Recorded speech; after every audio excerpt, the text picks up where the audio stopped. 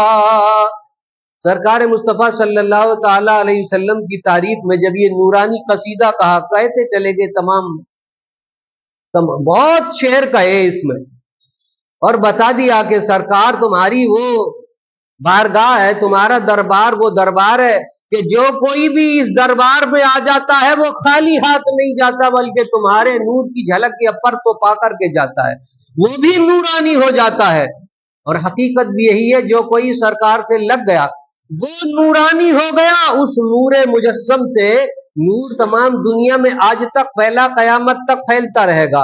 حضرت صدیق اکبر ان سے لگے تو صدیق اکبر نور والے ہو گئے، حضرت فاروق اعظم آئے تو وہ بھی نور والے ہو گئے، حضرت عثمان غنی آئے نور والے ہو گئے، حضرت مولا علی آئے، حضرت مولا علی آئے، اور انہوں نے جب سرکار سے محبت کا اظہار کیا تو اللہ کے رسول نے ارشاد فرمایا، اے علی اگر ہم کچھ تمہیں عنایت کریں تو کیا کرو گے؟ انہوں نے کہا سرکار سینے میں چھپا لوں گا، اسے سینے میں چھپا لوں گا۔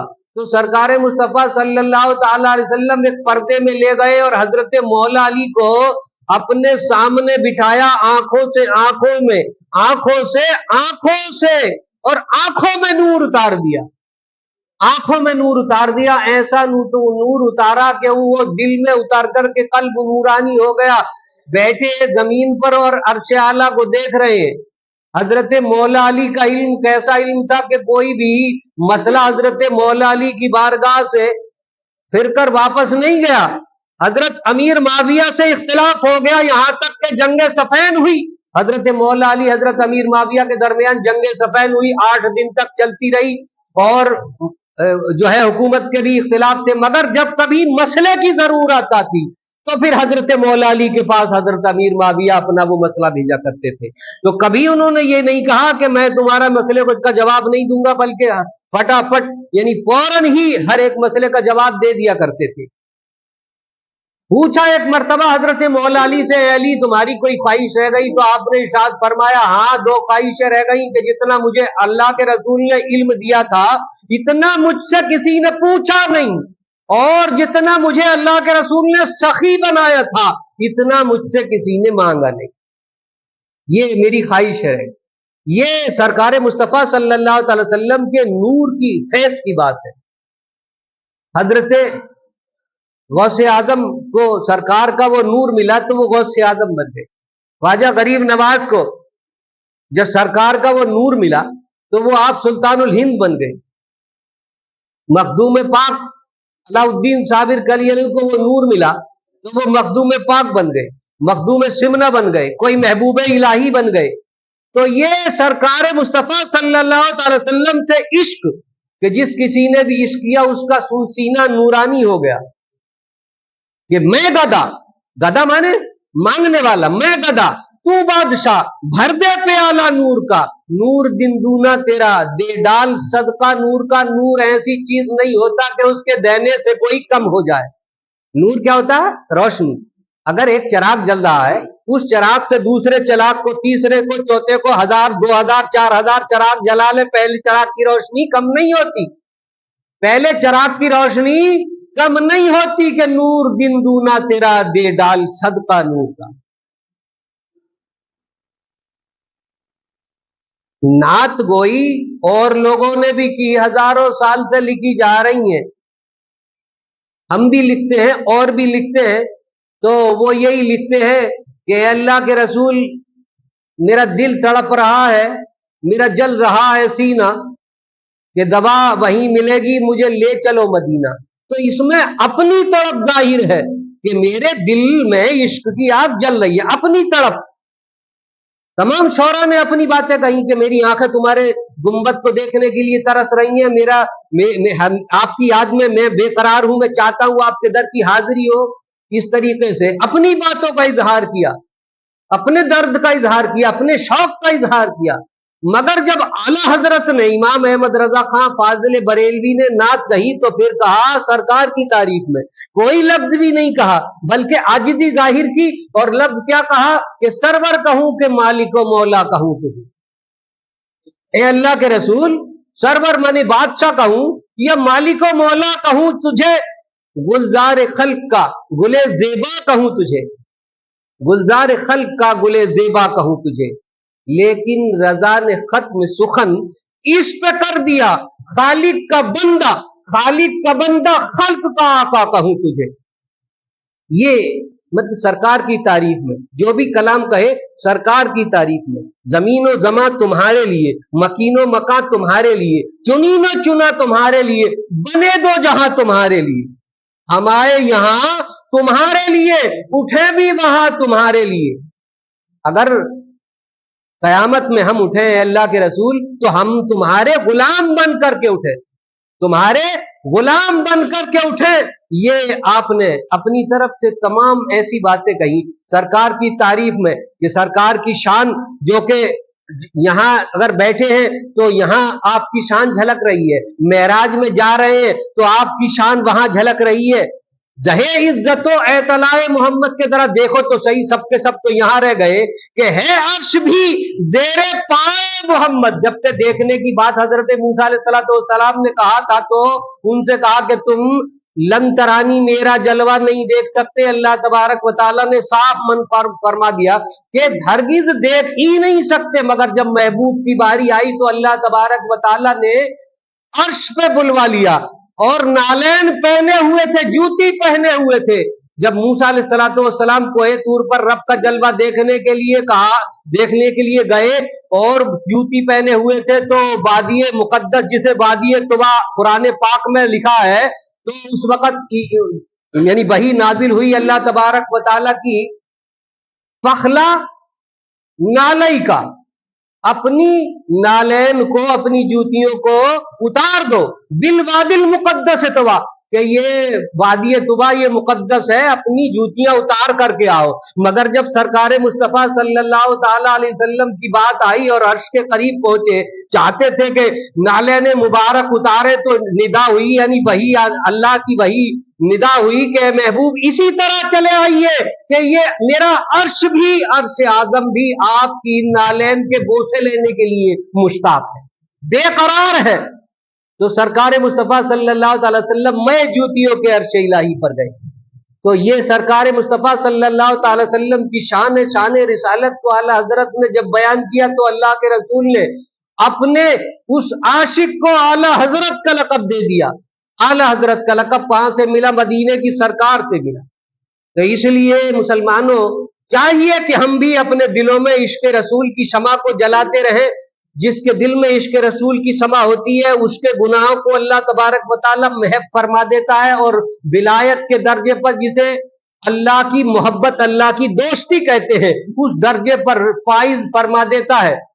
تو دنیا میں زندگی گزارنے کو تو سب کی گزرے گی. مسلمانوں, جو صحابہ کرام تھے سرکار مصطفیٰ صلی اللہ تعالی وسلم کے پیچھے نماز پڑھا کرتے تھے, جہاد میں جایا کرتے تھے اور روزہ رکھا کرتے تھے, سرکار کے پیچھے نماز پڑھنے والے, سرکار کے پیچھے نماز پڑھنے والے, ان کے دلوں میں, جن کے دلوں میں عشق تھا وہ تو صحابی رسول اور عاشق رسول کہلائے, اور جن کے دلوں میں عشق نہیں تھا اللہ نے انہیں قرآن پاک میں منافق کہہ دی کہ تم وما ہم بمؤمنین, وہ مومن ہے ہی نہیں, ایمان والے ہیں ہی نہیں, وہ منافق ہے. سورہ منافقون 28ویں سپارے میں نازل فرما کر ان کے نفاق کا پردہ چاک کر دیا, اور فرما دیا ان المنافقین والکافرین فی جہنم جمیعا, بے شک منافق اور کافر جہنم میں جمع ہوں گے. تو جس کے دل میں عشق رسول نہ ہو وہ کسی کے پیچھے بھی نماز پڑھے, یہاں تک کہ سرکار کے پیچھے بھی اقتدا کرے, پھر بھی مومن نہیں ہے. تو اس لیے چاہیے کہ ہم اپنے دلوں میں عشق رسول کی سما کو جلوہ کریں. اس عشق کو, اے عشق تیرے صدقے, اعلی حضرت نے کہا اے عشق تیرے صدقے, عشق رسول کی بات کہہ رہے ہیں. اے عشق تیرے صدقے جلنے سے چھٹے سستے, جو آگ بجھا دے گی وہ آگ لگائی ہے. یعنی جو جہنم کی آگ کو بجھا دے گی وہ عشق کی آگ اپنے دل میں ہم نے لگائی. تو یہ عشق کی آگ جس کے دل میں ہوتی ہے تو پھر کوئی بھی یعنی جہنم بھی اگر سامنے آ جائے تو وہ بھی بجھ جایا کرتی ہے. اس لیے چاہیے کہ ہم عشق رسول میں سرشار ہو کر زندگی گزاریں, اپنے آقا کو یاد کرتے رہیں, ان کی سنتوں کو ادا کرتے رہیں. آج افسوس اس بات کا ہوتا ہے کہ جب ہم سنتوں کو غیر معمولی چیز سمجھ کر انگریزوں اور یہودیوں کو جو دشمن اسلام ہے ان کی پیروی کرتے ہیں اور پھر فخر کرتے ہیں, ارے بھائی ہم تو اعلیٰ سوسائٹی کے ہیں, اگر کھانا کھانے جا رہے ہیں تو لڑوریوں پہ کھا رہے, کھڑے کھڑے لڑوریوں پہ, ارے انسان ہو کر جانوروں کی طرح لڑوریوں پہ کھا رہے اور کہہ رہے ہم تو اعلیٰ سوسائٹی. ارے اعلیٰ سوسائٹی وہ ہے جسے کہ سرکار اعلیٰ کہہ دے تو وہ اعلیٰ ہو جایا کرتا. پہننے ہیں تو پھٹے ہوئے کپڑے پہننے, پھٹے کپڑے پہن کر عزت سمجھنے کے پھٹے کپڑے. ارے بھائی اللہ نے تمہیں جو دولت دی ہے تو اس کا صحیح استعمال کر لو, صحیح استعمال کر لو. تو ہمیں کرنی ہے شہنشاہ بتا کی رضا جوئی, وہ اپنے ہو گئے تو رحمت پروردگار, اور طریقے مصطفیٰ کو چھوڑنا ہے وجہ بربادی, اسی سے قوم دنیا میں ہوئی بے اقتدار. اللہ تبارک و تعالی ہم سب کو پیار